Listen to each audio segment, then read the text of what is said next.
প্রায় 12টা বাজে দাসুরি ক্রিস নিয়ে আমাদেরকে বেরোতে বলে। তারপরে ওই রতনগর গেট কাটার মেশিন এনে আমার ঘরের গেট কেটে নিয়ে যায়। এক সময় ওরা আমার ঘরে ঢুকে আমাদের জিনিসপত্র আসবাবপত্র ভাঙচুর করে, আমাদের উপর আঘাত করে, লুটপাট করে, স্বর্ণ অলংকার নিয়ে যায়, টাকা পয়সা নিয়ে। এ নিয়ে আমরা মামলা করছি।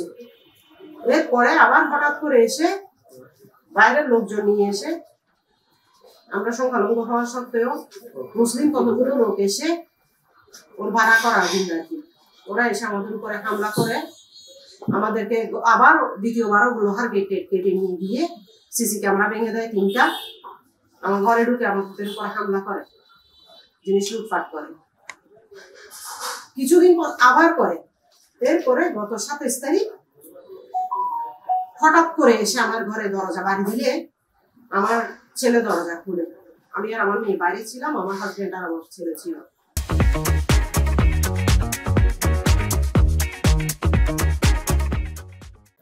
আমার ছেলে দরজা খোলার সাথে সাথে আমার ছেলেকে মাথু দিয়ে বাড়ি দিতে চাচ্ছে। হ্যাঁ, এইখানে এগুলো তোরা কি শুরু করছিস, এখানে তোদেরকে থাকতে দিব না, বাচ্চাই মারি ফেলবো। হ্যাঁ, এই সমস্ত কথাবার্তা বলতেছে। পরে আমি আসার সময় আমার এক আত্মীয় ফোন করে ওনার সাথে কোনো কথা বলে আসতেছি, ওনাকে বলতেছি যে আমাদের ঘরে ওই সাগর আসছে, সাগর এসে আমার ঘরে দরজা বাড়ি দিছে। ওইটা আমি ফোনে কথা বলতেছি। ওই সময় ওই লোক বলে দেয়, এই বেটি তুই হতে আমার নামে কাকে বলতেছিস, কার সাথে কথা বলতেছিস, তুই আমার নামে এগুলো কি বলতেছিস? আমি কি গুন্ডামি করতে আসছি তোমার ঘরে এসে? আমি বলি আমি তো তোমার সাথে কথা বলি নাই, আমি তো ফোনে কথা বলতেছি। হ্যাঁ, অতটুকু বলাতে ওর ভাই নুরুল আলম ওইখান থেকে ইট নিয়ে আমাকে বলে যে বাড়িতে তোকে মেরে মেরে ফেলবো। মুসলিম ভাষায় গালাগালি করে, দুজনে যা তা ব্যবহার করে, ওগুলো সিসিটিভি ফুটেজ ক্যামেরা আছে আমার কাছে। তারপর বলে যে তোরা এখানে কিভাবে থাকতে পারিস আমরা দেখবো।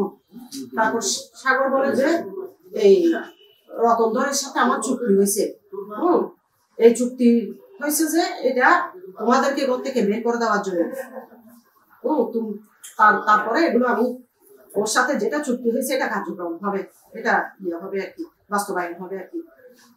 এখন তোমরা কিভাবে এখানে থাকতে পারো আমি দেখবো। তোমাদের কাছে কি আছে? আমার কাছে জনবল আছে। আমি ডাক দিলে এখন 10,000 মানুষ আসবে।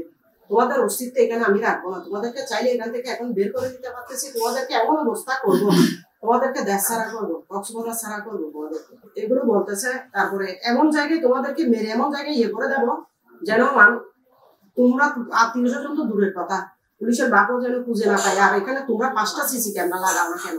2টা না লাগাইছো, 5টা লাগাইলেও আমাদের মানুষ এসে ঠিকই তোমাদেরকে যা করার তা করে নেবে। এই বলতেছে। এখন আমি এই সমাজের কাছে, জনগণের কাছে, প্রশাসনের কাছে, আপনারা সাংবাদিক ভাইয়ের কাছে, সবার সাথে আমি এটাই মানে আমি এখন নিরাপত্তাহীনতায় ভুগতেছি।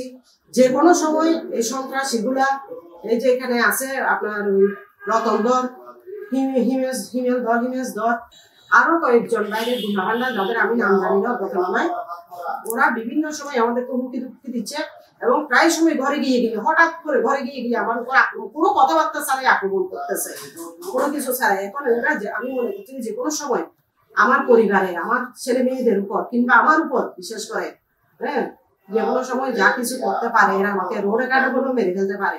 ওই যে রতনধরের সাথে তাদের চুক্তি হয়েছে, রতনধর ওদের সাথে কি চুক্তি করছে এটা আমি জানি না, কি নিয়ে চুক্তি করছে আমি জানি না। আজকেও চুক্তির এতগুলো কাগজ নিয়ে আসছে উনি আমাকে দেখাবার জন্য, আমি দেখি নাই। আমি একটা কাজে ভিজেছিলাম, আমি ওনাদের সাথে কথা বলতে পারি না। হ্যাঁ, এটা বিচার পেন্টিং থাকা সত্ত্বে, অ্যাডভোকেট কাইসারের কাছে বিচার পেন্টিং এ আছে, পেন্টিং থাকা সত্ত্বে ওরা আমার ঘরে লোহার গেট কেটে ফেলে সিসিটিভি ক্যামেরা ভেঙে আমার উপর এই ধরনের অত্যাচার করতেছে। এরপরও করে যাচ্ছে। এবং গত পরশু 27 তারিখও হঠাৎ করে এসে আমাদের ঘরে দরজায় বাড়ি দিলে আমার ছেলে দরজা খুলে বলে যে উপরে কি করছিস, উপরে কি হয়েছে তো সেটা আমার দেখার বিষয় না, ওদের সাথে আমার কোনো সম্পর্ক নাই। হ্যাঁ, তাহলে উপরে যে আমার গেটে যেহেতু নাই, কে আসতেছে কে যাচ্ছে আমরা জানি না। সিসি ক্যামেরা লাগাইছি 27 তারিখ, রতনধরের সাথে নাকি চুক্তি হয়েছে, কি চুক্তি হয়েছে আমি জানি না। সেজন্য মানে আমাদের সাথে এটা তো আমাদের পারিবারিক সমস্যা, ভাই ভাইয়ের সমস্যা। হ্যাঁ, এখানে বাইরে এই যে মুসলিমরা আমরা সংখ্যালঘু, তাহলে আমাদের সমস্যা, আমাদের বিচার আছে, সবকিছু হচ্ছে। এখানে এরা কেন এসে এসে বারবার আমাকে উপর নির্যাতন করবে, আমাকে কেন এই ধরনের কথা বলবে, আমার সাথে ওদের কথাও বলার প্রয়োজনটা কিন্তু আমি বুঝতেছি না। ওরা কেন আমার সাথে এসে গায়ে পড়ে কথা বলে গায়ে পড়ে ঝগড়া করতেছে? বিচারের বৈঠকের মধ্যে যখন গেছি তখন ওরা রতনের হয়ে যখন কথা বলতেছে, তখন আমি বলতেছি যে এখানে রতনদারও আছে, আমিও আছি, তাহলে ওরা আমার সমস্যা। আমরা বিচারকের সাথে কথা বলতেছি, অ্যাডভোকেট কাইসারের সাথে। এইখানে তোমরা এতজন মানুষ কেন কথা বলতেছো? তোমরা কি জন্য কথা বলবে? আমাদের হিন্দুদের মধ্যে তোমরা কি জন্য কথা বলবে? বলো যে আমি পার্শ্ববর্তী, আমার অধিকার আছে। উনি আমাদের এখানে থাকে না যে দীর্ঘ 15 বছর, উনি কালোর দোকানে থাকে, উনি আমার পার্শ্ববর্তী না। আর পার্শ্ববর্তী হলে আমাদের এখানে পার্শ্ববর্তী অনেক লোকজন আছে, ওরা তো কথা বলতেছে না, তোমার থেকে এখানে কথা বলতে হচ্ছে। হ্যাঁ, বলো যে আমরা কথা বলবো, আমার ফ্ল্যাটের চাবি চাচ্ছে। আমার ফ্ল্যাটের চাবি কেন আমি ওনাকে দেবো?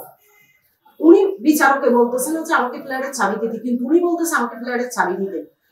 এখন আমি তো বলতেছি যে বিচারকে যখন বলতেছেন আমি কেন ফ্ল্যাটের চাবি দিব, ওইটুকু বললেই ওরা গরম হয়ে আমার গায়ের উপরে মাত্র ধরতে আসতেছে। তখন আমি বলি যে তোমরা নিশ্চয়ই ওর থেকে টাকা নিচ্ছ, না হলে তোমরা কেন এখানে আসবে? তোমরা কেন আমাদের সাথে কথা বলবে? আমাদের সাথে ওর সাথে ঝগড়া, ও আছে আমিও আছি উপস্থিত, আমরা কথা বলি, তোমরা কেন ওর হয়ে কথা বলবে? নিশ্চয়ই তোমরা টাকা নিছো। ওইটা বলাতে আমাকে বেয়াদব মেয়ে বৃষ্টি বৃষ্টি অশ্লীল ভাষায় অ্যাডভোকেট কাইসারের সামনে আমাকে অশ্লীল ভাষায় বৃষ্টি বৃষ্টি গালাগালি করে পাকতেছে না ওইখানে মেরে দেওয়ার জন্য। তখন অ্যাডভোকেট কাইসার ভাই বলতেছে যে তোমরা আমাকে থানা দেখাচ্ছ, তোমরা আমাকে পুলিশ দেখাচ্ছ, তোমরা আমাকে সাংবাদিক দেখাচ্ছ, তোমরা জনবল দেখাচ্ছ। ও সবসময় জনবল দেখায় এবং বলে যে এখন ক্ষমতা আমাদের, আমার কাছে ক্ষমতা আছে, আমি যা ইচ্ছা তাই করতে পারবো। তোমরা এখানে কিভাবে থাকো, ঘরে কিভাবে থাকো সেটা আমি দেখে নেব। তুমি কেন ওইটা বললে? কোনটা? এই যে আমি টাকা নিয়েছি, আমি টাকা নিই নাই, কিন্তু আমার সাথে চুক্তি হয়েছে, এটাই হচ্ছে শেষ কথা। আমার সাথে চুক্তি হয়েছে, এই জন্য এখানে তুমি কিছু করতে পারবে না, ক্ষতি করতে পারে, যে কোনো কিছু করতে পারে।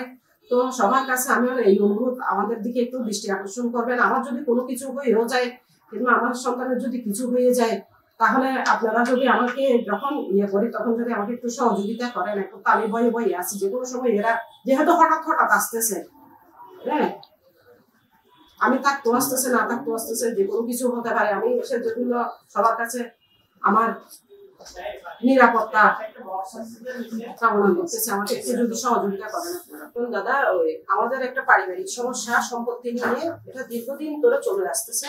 এ নিয়ে অ্যাডভোকেট কাইসারের কাছে বিচার দেওয়া হয়েছে। হ্যাঁ, বিচার মানবে বলে ওরা ইয়েও করছে, অঙ্গীকার করছে।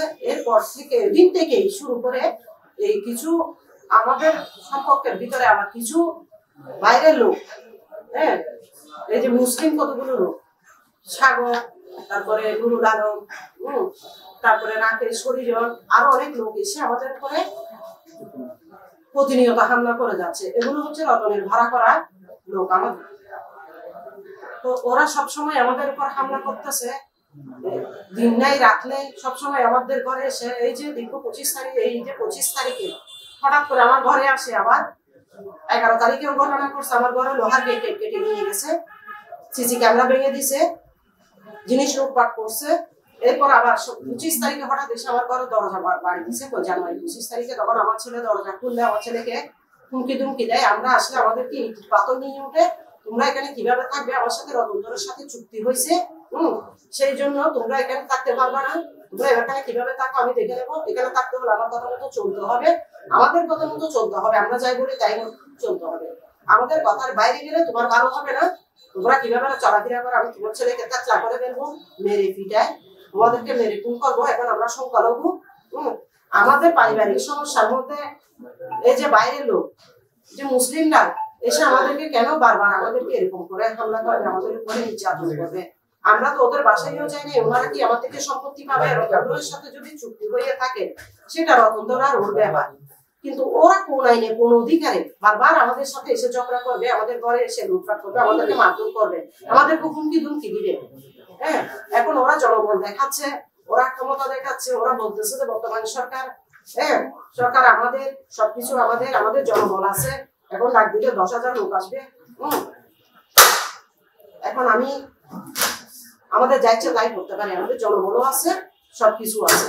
তুমি তো কিছুই করতে পারবে না, তুমি কি করতে পারবে এখানে? এখন আমি প্রশাসনের কাছে, বর্তমান সরকারের কাছে, আমরা সংখ্যালঘু, ওরা কেন আমাদের পারিবারিক ব্যাপারে আসবে, এসে আমাকে এরকম হুমকি দুমকি দিবে। এখন আমি তো নিরাপত্তাহীনতায় ভুগতেছি, যে কোনো সময় আমাকে এবং আমার সন্তানদেরকে মেরে ফেলবে বলছে, লাশ গুম করে ফেলবে বলতেছে, এখন আমি বর্তমান সরকারের কাছে প্রধান উপদেষ্টার কাছে আমি এর সুষ্ঠু বিচার চাই এবং আমার নিরাপত্তা যে করতেছি আমি ওনাদের কাছে আপনাদের কাছে সবার কাছে দেশবাসীর কাছে বিশেষভাবে অনুরোধ জানাচ্ছি আমাদেরকে একটু দৃষ্টি আকর্ষণ নেন একটু নিরাপত্তার সুযোগ দেন।